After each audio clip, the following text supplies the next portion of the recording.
many hands working together.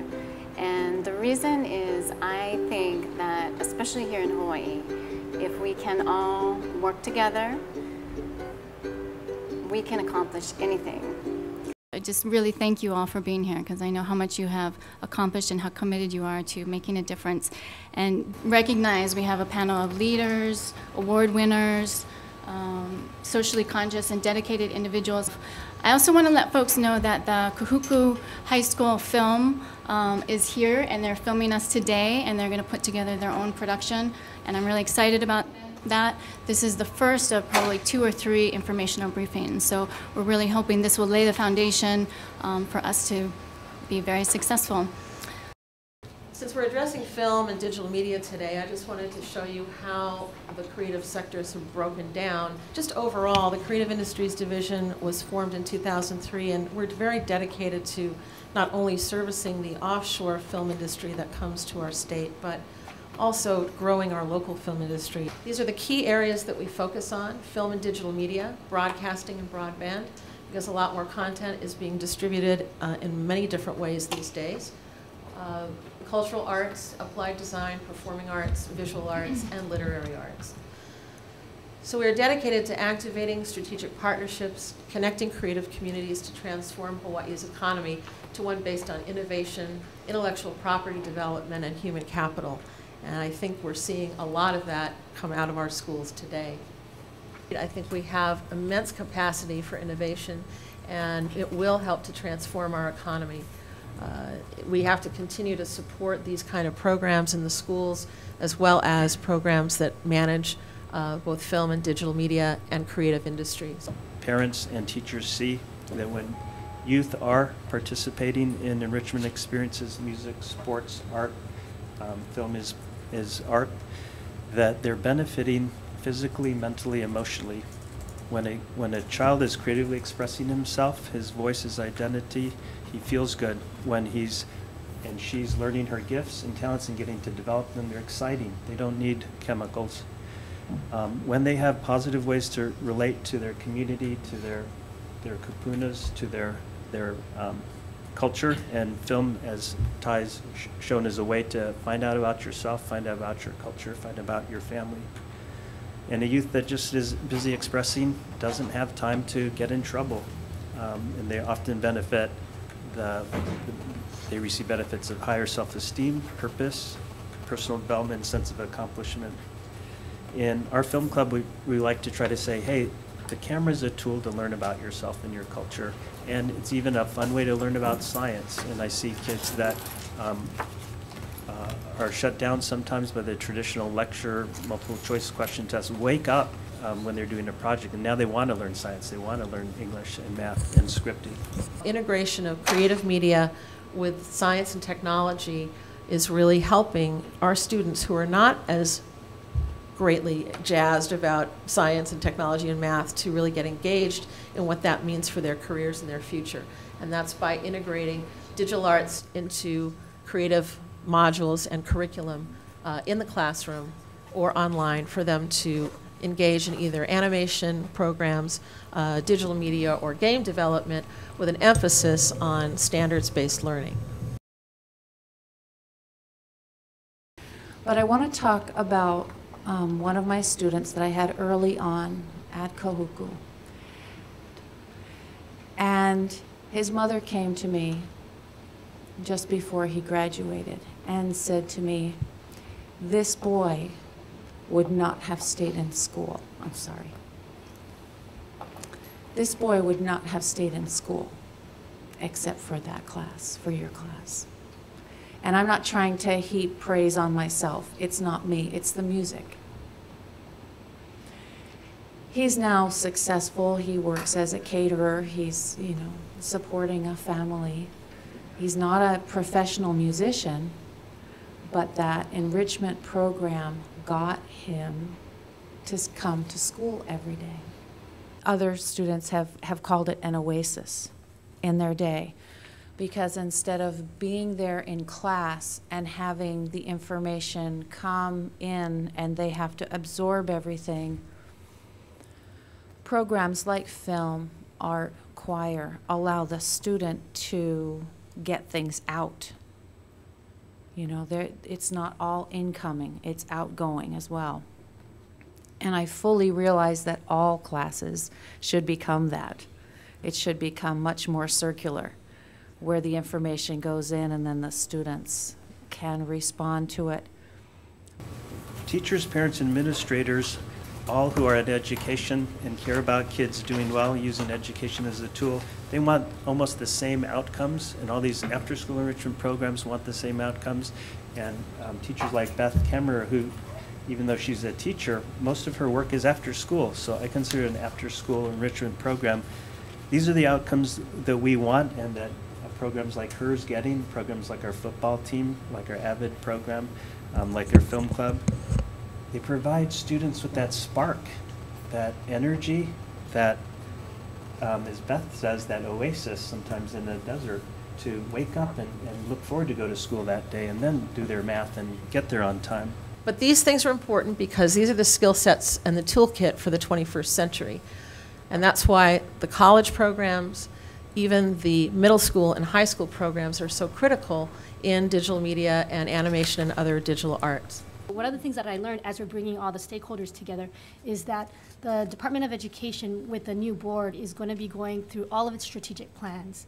In particular, they're going through their arts and curriculum strategic plan and upgrading it. So I would encourage, you know, Beth, I like what you said because I used to be a teacher. It's so easy to focus in on your classroom, but your voice is what's needed as the department goes through upgrading that plan. Enrichment programs give this really fun model to teach life skills and career skills. That's not easy to teach in a textbook situation.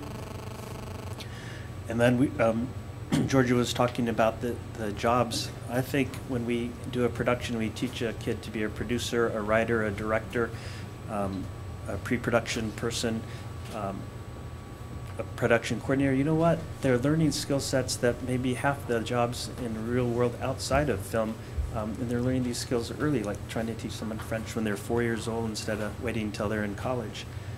There will be a lot of media careers. Ty is an example of that. But also it's going to be in communication, it's going to be in digital marketing and social marketing, and it's changing rapidly, but we have to ramp our kids up now. One of the best ways to learn to build a canoe is to build a canoe. And if you're going to learn to do film, you do film.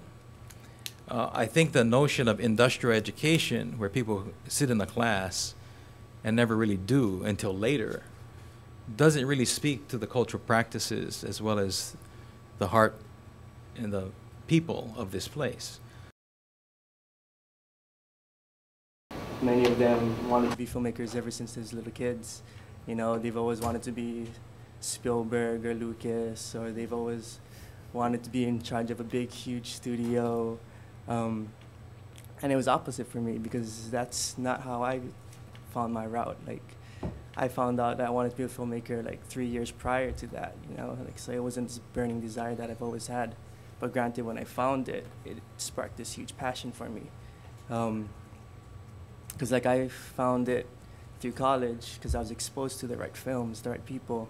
And then like the Makawaka Aina, and we saw those documentaries and put us in the light that the rest of the world has never seen, and it empowered us and it strengthened me, you know, in the sense that like I realized that film is not just merely entertainment or it could be educational, but it can actually hit you in your na'au, in your soul, and that creates a stronger movement actually from film. So, which is really weird because then once I got that, then I just became engulfed in film. Like that became my life. Back in the days when in high school, I hated going to school. I just went to school just to play basketball. And I went to St. Louis, so like technically I didn't play basketball for St. Louis. I played basketball after school, so even more so, that was really weird. But once I found film and once I found this desire to say something, to speak something, like it encouraged me to learn other things, you know, and I wanted to become the master of everything on that sense, and it just needed that one little spark that kind of did it for me. For people that want to develop their own stories, and as we were talking earlier, the Olelo of Hawaii and the stories of this place need to be told by the people of this place.